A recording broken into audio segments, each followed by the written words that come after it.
evening, everyone.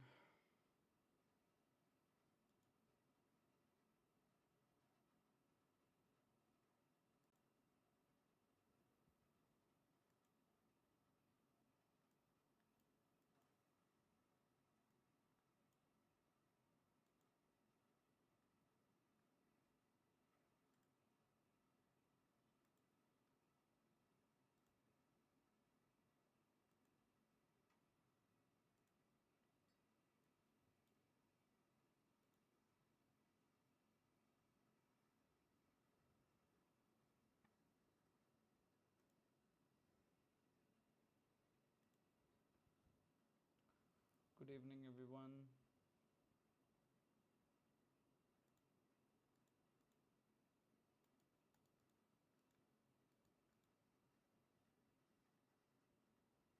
Can you guys confirm if my audio and video clear?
So we have already finished part 1 and part 2 of the marathon. Both are available in the YouTube channel. You can go and look at those. I can put those two on the chat box.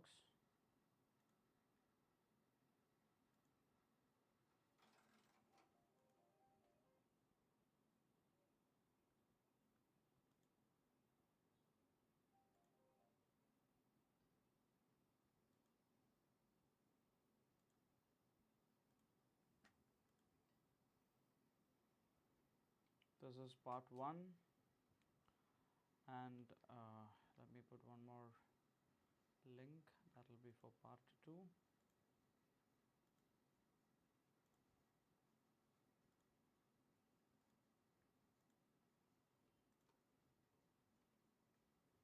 This is part 2.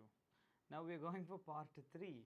Okay, so it's not necessary that you should have attended part 1 to attend part 3. It's just that we will go to a fresh topic and then try to revise that for you. And I would start with place of supply,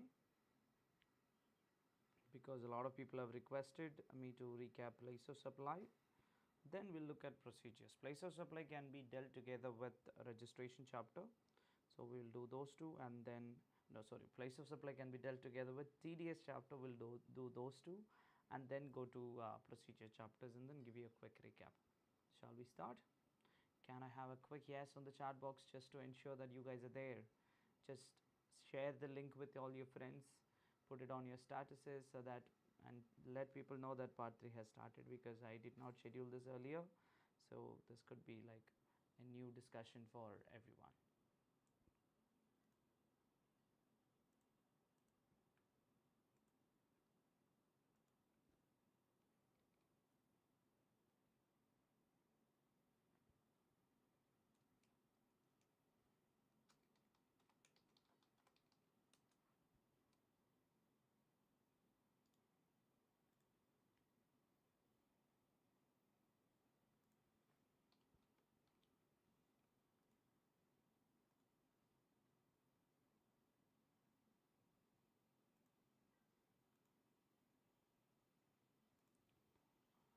Shall we?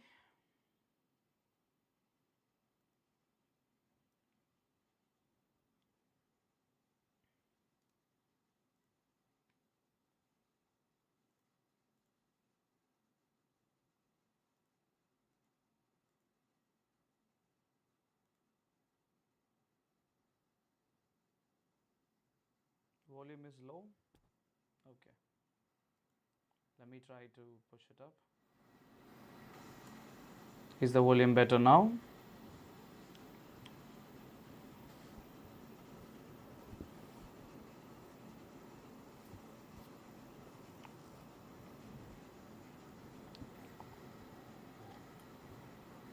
You confirm, we start.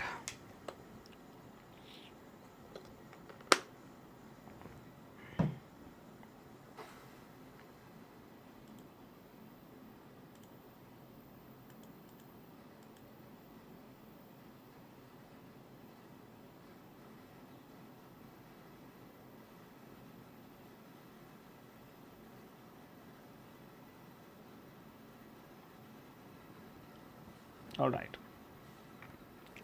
Okay, so let me start with place of supply. For this examination, considering place of supply is first time being tested, they will definitely ask a question on top of it. So I'll give you a quick recap what is place of supply. The relevance of place of supply. So if you're looking into place of supply chapter, you're going to page number 56 in our book. You can either go to that.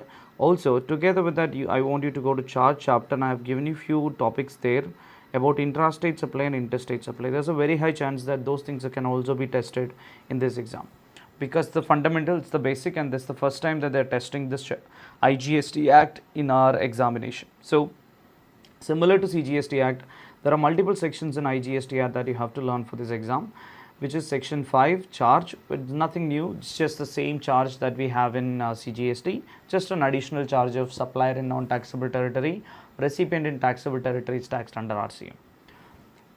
Section number 6, which talks about exemption, it's the same exemption that you will learn in CGST, will also be applicable here. Section 7, section 8, section 9. Section 7 talks about interstate supply. It is IGST Act first. They're talking about interstate supply. Then they're talking about intrastate supply. And they talk about supplier in or place of supply in territorial waters. Now, the most important thing is that the understanding of interstate supply is now different, intrastate supply is now different, which says interstate supply is a supply where location of supplier and place of supply are in two different states or two different union territory, or one state or one union territory. We don't consider location of recipient and location of supplier, we consider location of supplier and place of supply. Place of supply denotes consumption. Now, even import of goods or services is called as interstate supply. They can even ask you a theory question, what is interstate supply? Okay, that is also a possibility, considering this is the first time that they are asking a question on that. Then, a supplier is in India, place of supply outside India. It's very similar to the case of export, but they don't define as export of goods or service. They rather say supplier in India, place of supply outside India, because export requires other condition also to be satisfied. They're saying every time when the supplier in India, place of supply outside India, it's an interstate supply. Supply to and supply by unit or developer in a special economic zone. Supply to special economic zone from special economic zone is also an interstate supply. Wherever you cannot call some supply as intrastate supply, would call it as interstate supply. Now, what is intrastate supply? Location of supplier and place of supply, they are in same state or union territory. Then, what is the understanding of supply in territorial waters? They said either location of supplier or place of supply that happen to be in the territorial waters, the beach waters, up to 12 nautical miles. If it is there, how do I identify which is the state that I have to take? It says you have to take the nearest coastal state or union territory where the nearest point of baseline is located. Now, how do I understand what is place of supply? There are 4 sections that discusses place of supply. However, only 2 sections are relevant for your examination. What are the 4 sections which are applicable for place of supply? Section 10, Section 11, Section 12, Section 13. So, till Section 9 of IGST Act we have already seen in the previous discussion. Now, we are looking into IGST Act Section 10, 11, 12, 13. Please note Section 12 and Section 13 are not part of intermediate syllabus. So, only Section 10 and Section 12 are part of your discussion. Section 10 talks about what is the place of supply for goods. If you are supplying goods other than import and export, how do you determine place of supply? Section 12 talks about what is the place of supply for services. When the location of supplier and location of recipient are in India. If one of them, location of supplier or location of recipient, is outside India, we go to section 13. But only this and this are applicable for us. Now, what is a fundamental question? In case of goods, we have a fundamental thought, which is you follow the goods. To compute what is the place of supply for goods, you follow the goods. To compute what is the place of supply for services, you follow the recipient. This is a very basic understanding. Then some special cases would come. Now, first let's look at 5 cases of place of supply in case of goods.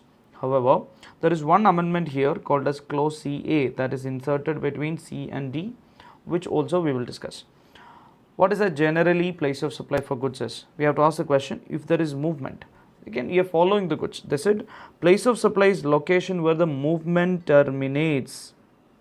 If the goods are going from Kerala to Maharashtra through Karnataka, Goa, then also place of supply would be Maharashtra where the delivery terminates. What if, not in all cases, what if it is a bill to ship to invoice? I am located in Chennai, I bill to somebody in Bangalore, but I ship to somebody in Chennai itself, to my agent in Chennai. If the invoice is a bill to ship to invoice, which means that the goods are, the wordings in clause B says supply involves movement, but goods are delivered to recipient on the instruction of a third person.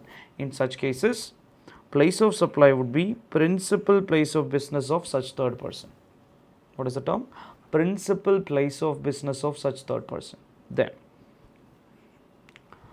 So which means if the goods are delivered, I am from Chennai, I am delivering the goods to somebody in Chennai, but it is billed to somebody in Bangalore, place of supply would be Bangalore itself, because that's the only way in which the one who is in Bangalore can take the input tax credit. Clause C. What does clause C says? Supply does not involve movement of goods. If supply does not involve movement of goods, then again, where did I deliver the goods to? Where did I hand over the goods to the recipient? So they said location of goods, again follow the goods. Location of goods at the time of delivery to the recipient. Then clause D says supply involves installation or assembly, and I told you that this can be tested in your main examination question. They'll give you an additional point of installation of the goods in value of supply or other related areas. They'll ask you what is the place of supply in such cases. They said if the supply involves installation or assembly of goods, place of supply would be place of such installation or assembly. Then clause E, it says goods supplied on board a conveyance. Goods are supplied on board a conveyance. If the goods are supplied in a flight, in a train, etc., the place of supply would be where the goods are taken on board to the conveyance. Where did I bring the goods to the conveyance? Now, there is an additional question that has been added now, or additional portion that has been added where goods involves movement. Okay, goods involves movement, but it is a B2C, which means it is purchased over the counter. So the supplier does not know that there is movement of goods, but recipient after purchasing it is B2C, which means it's an unregistered person who is purchasing it. Goods purchased over the counter, there can be an exam question. This is because there is an amendment, it's important for you to look at. Goods purchased over the counter in one state transported to another state. Place of supply in B2C cases will be the location of the address, location of the address of the said person in the invoice. So they're saying that if you're a recipient, you're coming to a state, purchasing something and then bringing to the other state, you can give your address in the invoice and that address will be the place of supply. Now, an important point here, when they say address, you don't have to give the full address.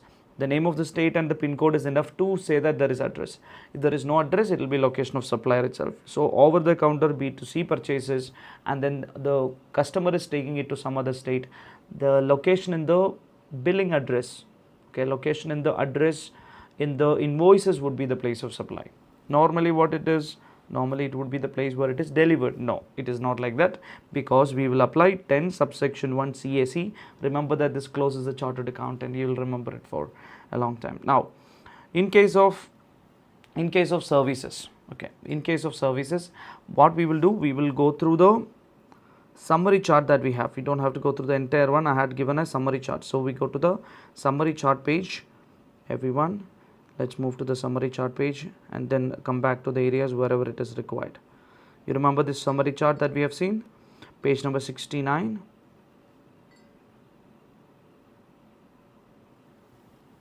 Okay. So if you don't have the notes, keep screenshotting and then you can look at it. Okay, and I'll explain you in another 5 minutes what is the place of supply for all these cases. Now, in case of services, in case of supply of services, what is the place of supply? Okay, so when will I have, which section am I applying? 10 is for, section 10 is for goods, section 12 is for services. Now, supplier and recipient both are in India. That's the idea, but they'll ask questions only when supplier and recipient are in India. Okay.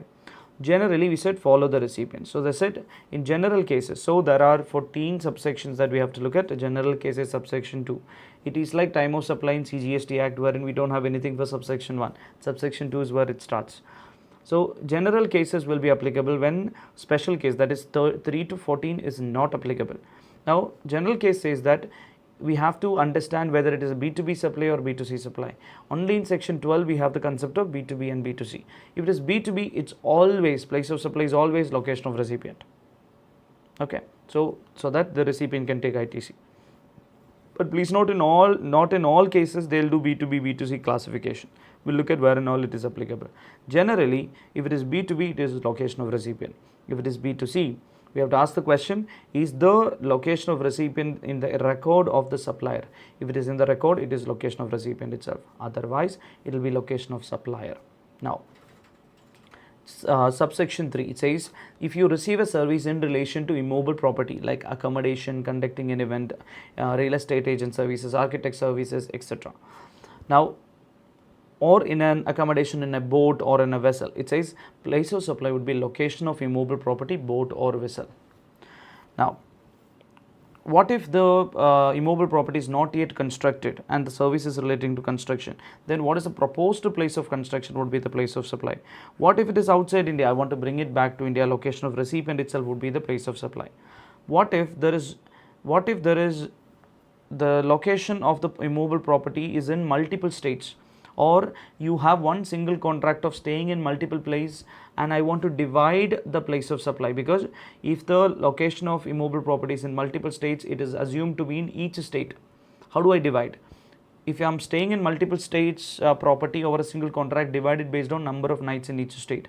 Number 2, if this is a contiguous property halfly located in one state, half located in another state, divide based on the area.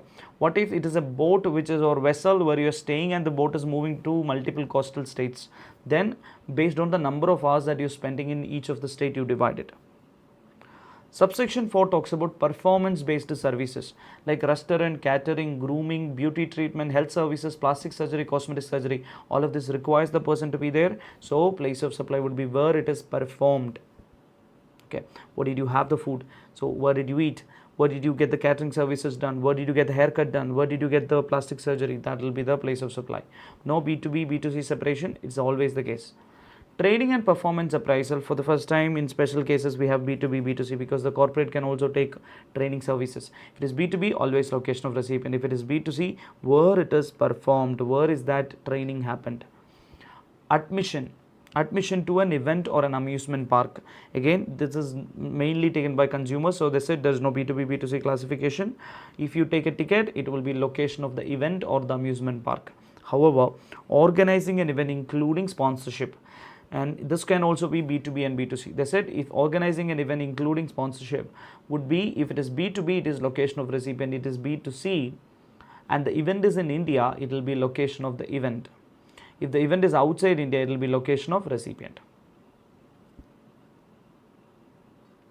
Then 8, 9, 10, these are all relating to transportation. Now 8 talks about transportation of goods, 9 talks about transportation of passenger. Both of them have B2B, B2C. B2B, location of recipient. B2C, if the goods are transported and the transportation charges, freight, you wanted to compute place of supply, we have to look at where did I hand over the goods to the transporter. That will be the place of supply. Alright.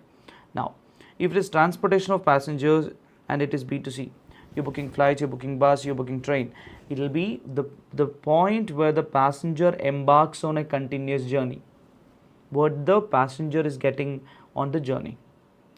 Now we discussed what is continuous journey. It does not include where a journey you disembark and then continue with another journey. So that's not considered to be a continuous journey. In a flight ticket, you book both sides tickets. It is considered as separate two journeys. Chennai to Kochi, Kochi to Chennai. If you do a round trip, it is two separate journeys for you.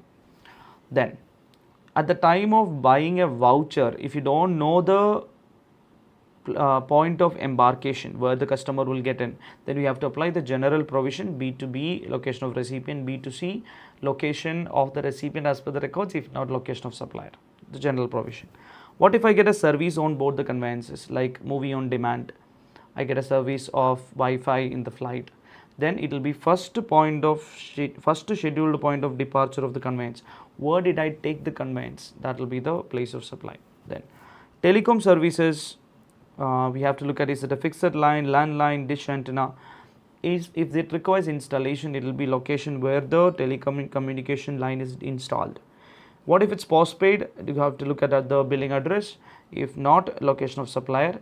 Prepaid, you have to see, did you recharge by a selling agent, then his location. Did you buy a voucher? Where did you buy the voucher? If it is online recharge, your billing address. If nothing is there, if the location of recipient is available as per the billing address, yes. Then if not, location of supplier. That will be a general provision. Then subsection 12 talks about financial and stock broking. Financial and stock broking says we have to look at whether the address is available with the bank or the stockbroker. Then location of recipient. If it's not available, it's location of supplier. In case of insurance, we again B2B, B2C is there. If B2B, location of recipient. B2C also, it is location of recipient, but as per the records. Advertisement to government. Advertisement to government is very important to understand. We have to understand if there is advertisement provided. There are multiple type of advertisement that can be provided.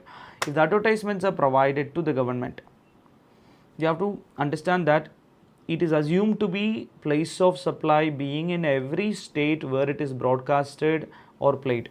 If there is a advertisement that is given by government and the service is provided by Star Channel or Colors TV or Sun TV, all the states where Sun TV is being played will be having the place of supply. Now we have to divide it based on the contract. If contract is not there, multiple options, multiple methods in which you can do the division. That is called proportionate basis in rule 3. It says if it is newspaper, based on how much you pay for each edition. If it is printed media, how much printed media in each state. If it is hoarding, number of hoardings. Trains advertisement, the length of the track this train covers in each state. Railway ticket, number of railway stations in a state based on the advertisement. Advertisement on the back of the oil and gas company, number of customer bills that is being issued to each state. Radio station, identify the station and the charges by putting the name of the radio station belonging to a state. Television channel, you have to divide it based on the viewership data by Broadcast Audience Research Council, BARC. Sometimes the Broadcast Audience Research Council data will come for a region, not each state. Then you have to further divide based on population. Then cinema halls, number of screens in each state. Advertisement on internet, we will assume advertisement on internet is always given in every state.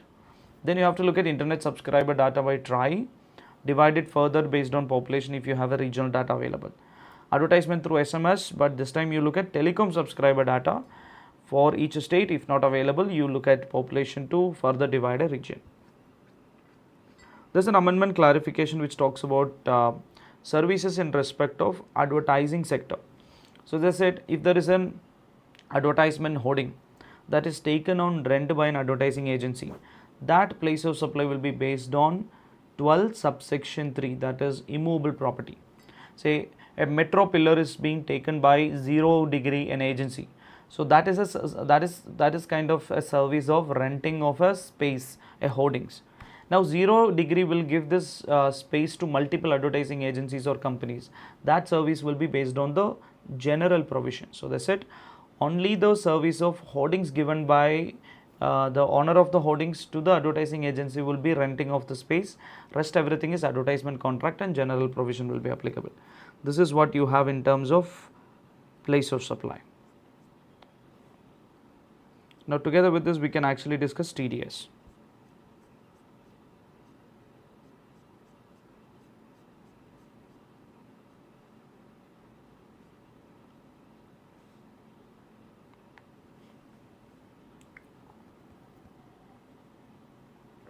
Okay, now what is tax deducted at source?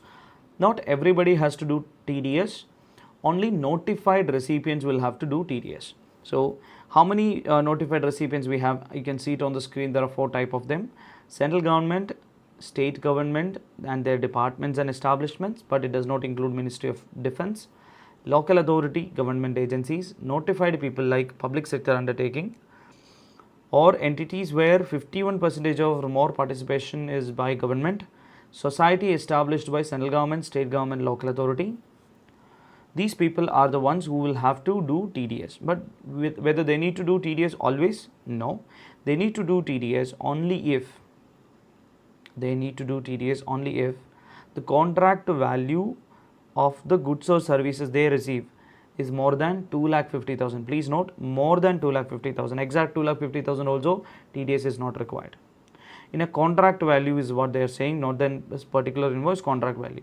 Whenever you do, TDS percentage is 2%. TCS we have seen 1%, TDS is 2%. That's it. If it's IGST 2%, CGST 1%, SGST 1% each. When will I have TDS applicable? TDS is applicable where total value of supply of taxable goods and or services. Again, if you have in a question, they have given both taxable and exempted services together is provided to government. Okay, a third party is providing services to notified recipient. It has both taxable as well as exempted portion. We have to remove the exempted one and look at only the taxable portion of the value, and then look at if that is exceeding 2,50,000. Again, here it means here the value does not include GST. So excluding GST. If it exceeds 2,50,000 on the payment, you don't give the entire GST to the supplier. You give only after reducing 2% of GST. So if the GST rate is 28%, you give only 26%. If it is 18, you give only 16. If it is 12, you only give 10. If it is 5, you give only 3. Okay. Now, what is the TDS? What is that the notified recipient will do after deducting TDS? This TDS will be deposited with the GST department, but in the name of the original supplier. I'm a contractor providing services to local authority. They'll do TDS and deposit in my name. So it will be available to me in my electronic cash ledger. Now, what TDS needs to be deposited? What if I the supplier, the notified recipient and place of supply, all of them are in one single state? The TDS that they deposit will be CGST 1%, SGST 1%. Okay. Case number 2. Location of supplier and location of recipient. Location of supplier and location of recipient and place of supply are in same state. It is CGST, SGST. What if location of supplier and place of supply are in 2 different states? It is an interstate supply. Now, the recipient can be in the same state or a different state. TDS will be an IGST TDS because it's an interstate supply. However, place of supply and location of supplier are in same state, but recipient happen to be another state. There will not be any TDS applicable. Also, there are notified cases where TDS is not required when supplied from one PSU to another PSU, or one notified recipient to another notified recipient. Also, we have seen this case, location of supplier, place of supply in same state which is different from the state of recipient will not have TDS applicable. After doing TDS, you have to deposit the TDS on or before 10th of next month and file GSTR 7, give a TDS certificate. If you don't do that, any delay in filing GSTR 7 will attract a late fee of 50 per day, maximum of 2,000. People who are under TDS need not file any annual return. What if the supplier itself is unregistered? Do I have to do TDS? No. If the value exceeds 2,50,000 but the supplier is unregistered, after doing TDS, on whose name I'll deposit this? So TDS is not applicable. Second case, what if they are registered but under composition levy scheme or 10(2) capital A? Is TDS applicable? Yes, TDS is still applicable. They can use, after depositing that 2%, they can use that to pay their composition tax liability. What if the recipient is not liable for TDS, rather liable for reverse charge mechanism? What if they are liable for reverse charge, not TDS? Then TDS is not required, entire tax needs to be paid by recipient. There is one question that is very important which we will look at.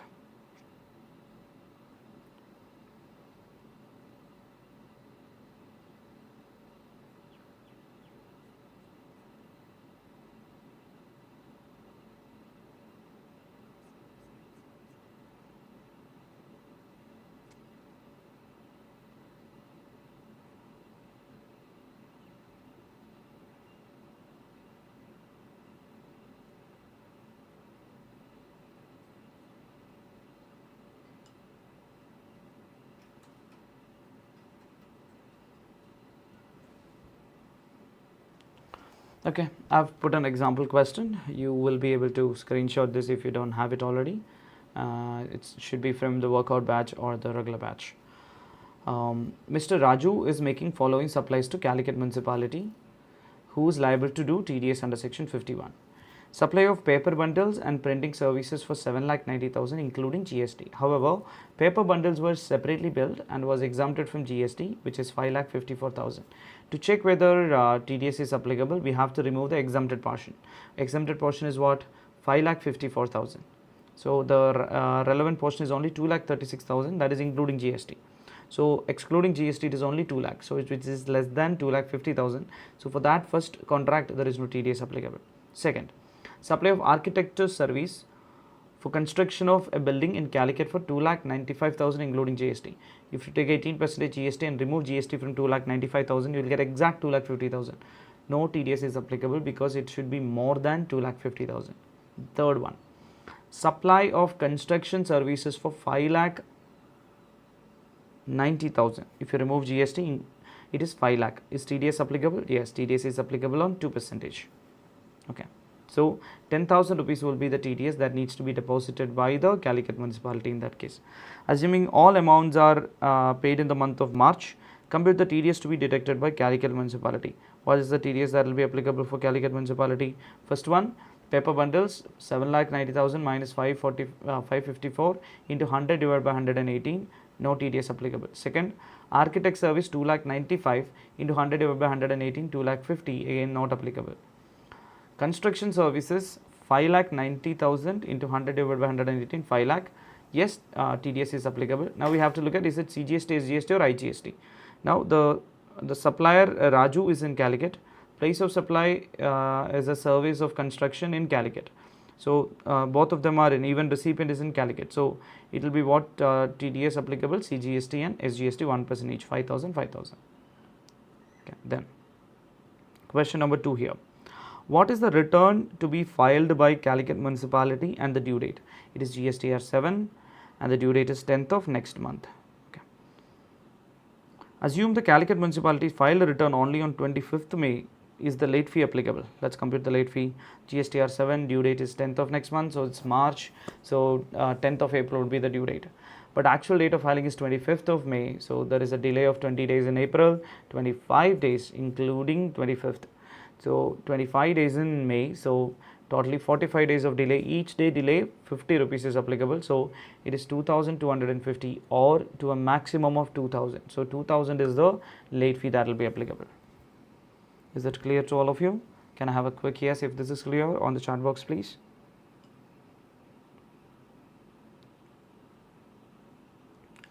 Then point number 3 is TDS applicable if Raju was opted for composition levy scheme or 10-2A? Yes, it is applicable. Is TDS applicable? Next question, question number 4, is TDS applicable if Raju was unregistered? No, because if they are unregistered, TDS will not be applicable. Now, fifth one, what if construction service was provided to Karnataka government for construction of their guest house in Calicut?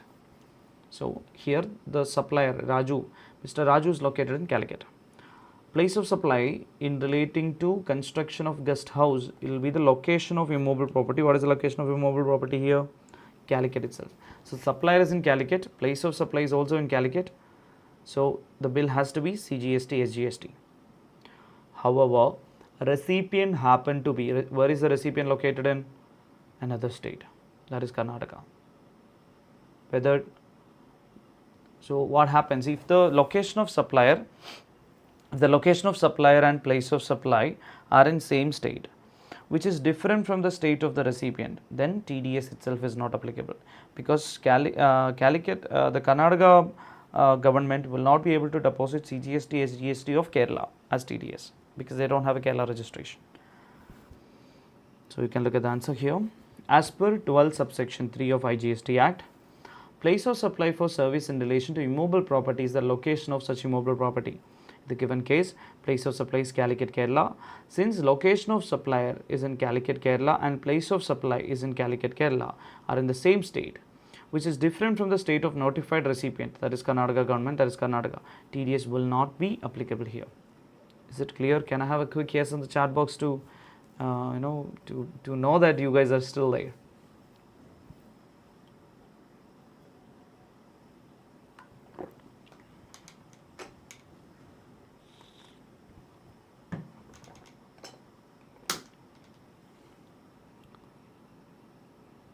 So that our TDS discussion is also over.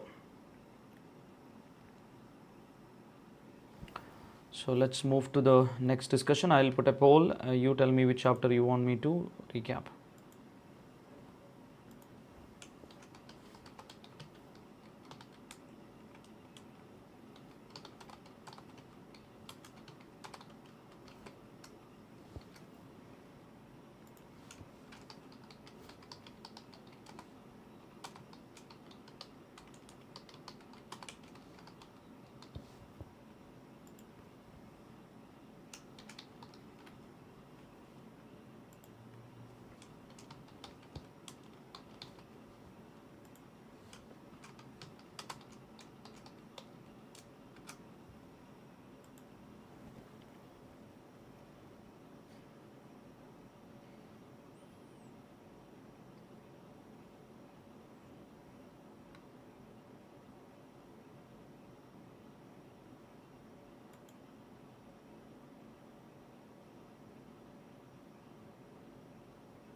Okay, I will wait for your poll to end, then we can start discussing.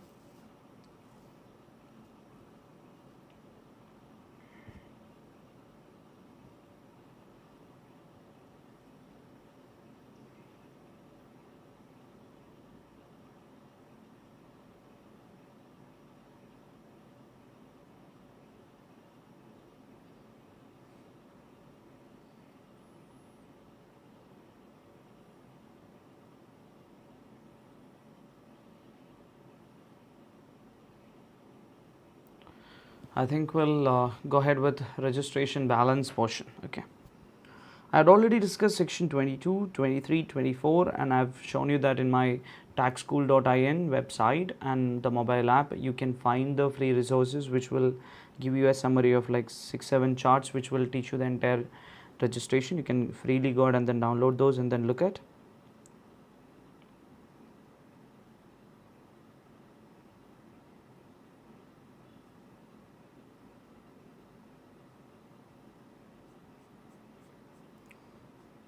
Let's look at rest of the topic.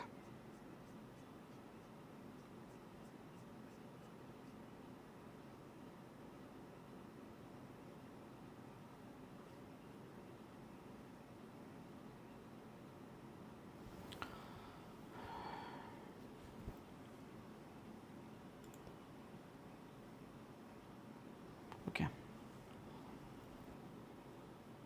Alright, so registration, we have already seen 22, 23, 24. Now we're going to 25 onwards. Okay, section 25 talks about procedure. First question, within how many days I have to register?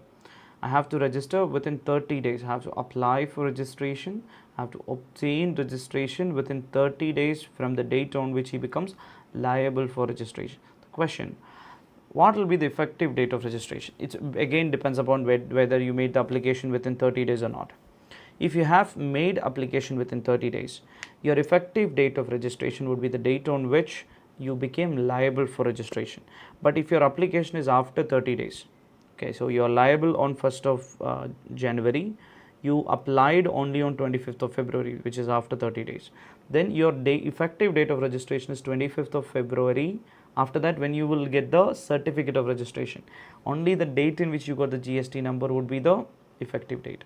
However, if you have applied for registration within 30 days, what was the date in which you were liable? On that date onwards, you will be considered registered. Now, is PAN number mandatory requirement for obtaining registration? Yes. However, NRTP can use a representative span. TDS TCS person can use a TAN. OIDAR and online money gaming persons can use a representative PAN. Okay, so these are the additional point that we have.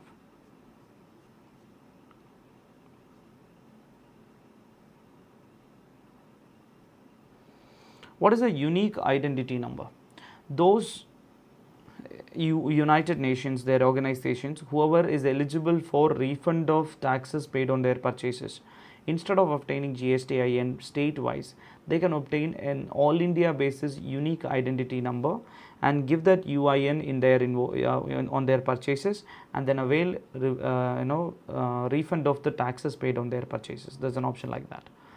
It's a centralized number. The one who is having UIN is not treated as a taxable person. Not everybody will get UIN. It requires a recommendation from Ministry of External Affairs. If somebody fails to apply for registration and the officer feels like they were supposed to be registered, there's a temporary registration the officer can do.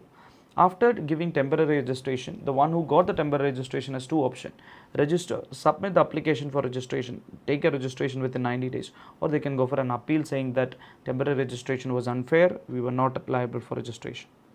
What is the procedure for registration? A couple of points here are very important. Number one, it's a three-step process.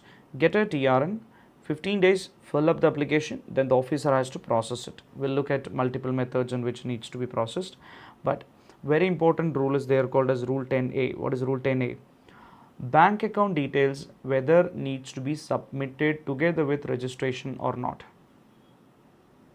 The question is bank account details whether it needs to be submitted, submitted together with registration or not.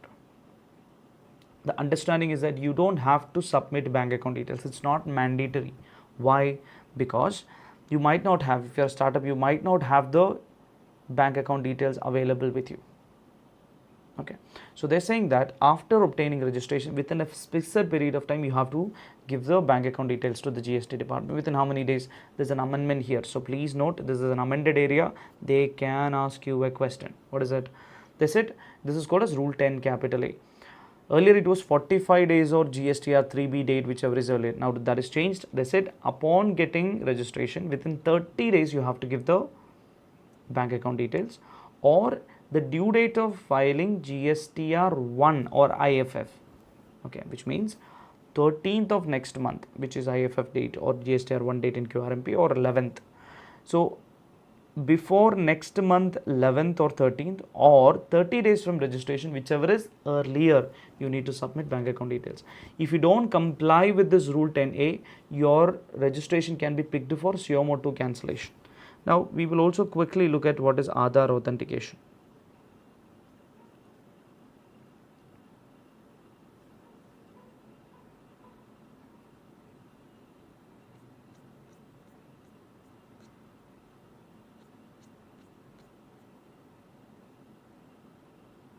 So we used to have this code word called LDS cup. Okay, my favorite code word, because LDS stands for my firm's name.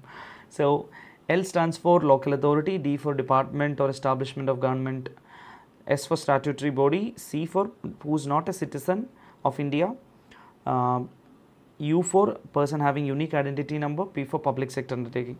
This LDS cup need not do an Aadhaar authentication. Everyone else needs to do Aadhaar authentication. Now the question is that if you don't do Aadhaar authentication, if you do Aadhaar authentication, what is your procedural difference? Okay, so let's look at this. Case number 1. Person was required to do Aadhaar authentication, they did not do. First, they generated TRN. Within 15 days, ARN. Now, if they have not done Aadhaar authentication, from the date of generating the Aadhaar authentication link, within 15 days, your application goes into the officer. Officer can take 30 days instead of 7 days normally he takes, he can take 30 days. He can do a physical verification. Now there is an amendment which says at the time of physical verification, there is no need that the registered person should be available there. There is no need to be in the presence of registered person. Now even after 30 days, after physical verification, if he is still not satisfied, he can send a show cause notice, or he can give a registration. If he is not giving a show cause notice, not registering after 30 days, he is deemed to be approved. Now, if the show cause notice is issued within 7 working days, the applicant has to reply. And after getting the reply within next 7 working days, the officer has to approve or reject. The second scenario is he was supposed to do Aadhaar authentication. He has done Aadhaar authentication. Now let's look at the timeline. First, they'll generate a TRN. Within 15 days, generate an ARN. Now, if they generate an ARN and they will generate an Aadhaar authentication link, and they have done Aadhaar. If they have done Aadhaar authentication, the date on which they have done Aadhaar authentication, that will be the date of submission of application. Alright. Then within 7 working days, the officer has to approve or reject, or approve or give a show cause notice, not reject, give a show cause notice. If the officer is giving approval, GST number will be issued. If the officer within 7 days is not giving approval, not giving show cause notice, it is deemed to be approved. If show cause notice was given, again the applicant will get 7 working days to reply. After receiving the reply, officer will get again another 7 working days to reply or accept or reject. If not, it is deemed to be approved. After receiving the reply, the officer cannot take another 30 days, and always they can take only 7 working days. Now there is a trial that is going on even after Aadhaar authentication is done. In some selected cases, physical verification and 30 days time limit is made applicable. What if they were not required to do Aadhaar authentication, which means they are LDS cup?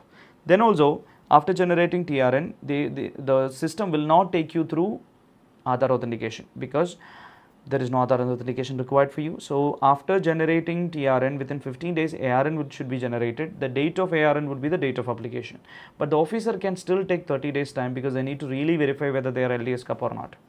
Within 30 days they can either give approval or can issue a show cause notice. Nothing done, it is deemed to be approved. After receiving show cause notice, the applicant has to reply within 7 working days. If not replied, it's rejected. If it's replied, again another 7 working days is given to the officer either to accept or reject. If not, it is deemed to be approved. So we can consolidate deemed approval provision like this. Person who fails to undergo Aadhaar authentication or does not opt for it. Person who fails to undergo Aadhaar authentication or does not opt for it, it is 30 days time that the officer takes for replying or giving show cause notice. If not, it is deemed approval. Cases other than case number 1. Cases other than case number 1, which means where they have done Aadhaar authentication, only 7 working days time is available to the officer, and if not, it is deemed to be approved. But in first case and second case, whenever there is a show cause notice issued and reply is received, only 7 working days can be taken by the officer.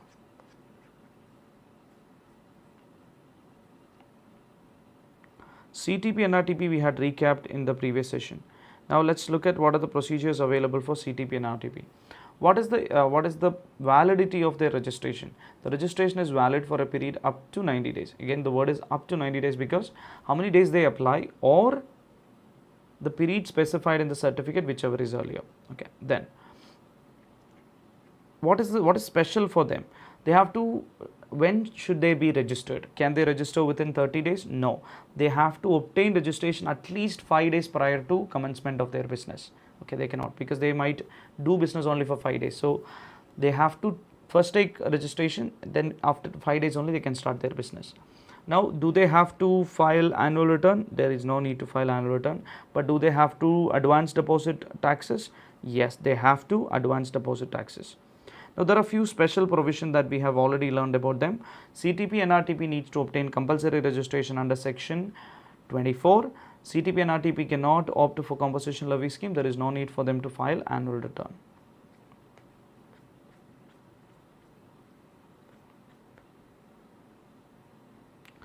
Then, amendment of registration. What is the meaning of amendment of registration? Now, my certificate of registration requires amendment because I changed my address or partners or name. If it is core field amendment, you require approval from the officer, which needs to be obtained within 15 days. And if it is non-core field, there is no approval that is required. But if you change the PAN, you need to obtain a new registration. Then we have cancellation and suspension of registration.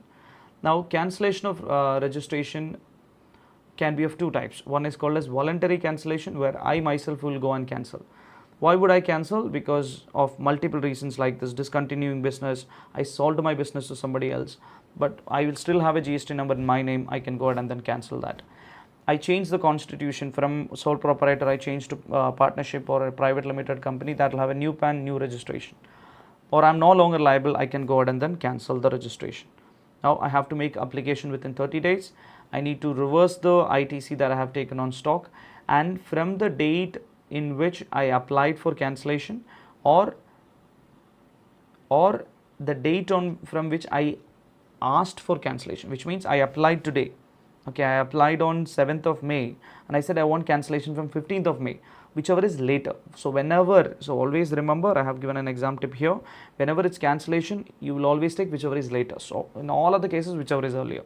So if you apply today saying that I want cancellation from 15th, you will be suspended from 15th. So from the period of suspension till you get the cancellation order, there is no need for you to pay taxes, no need to file any returns. But if by mistake you did not get cancellation order, they said no, I reject your cancellation request, then for all this period you have to revise and issue a revised tax invoice and assume it to be including GST and pay all the taxes. There is one more cancellation called as suo motu cancellation, where the officer cancels you. This could be a theory question I had told you in the classes. Okay, so why would the officer cancel your registration?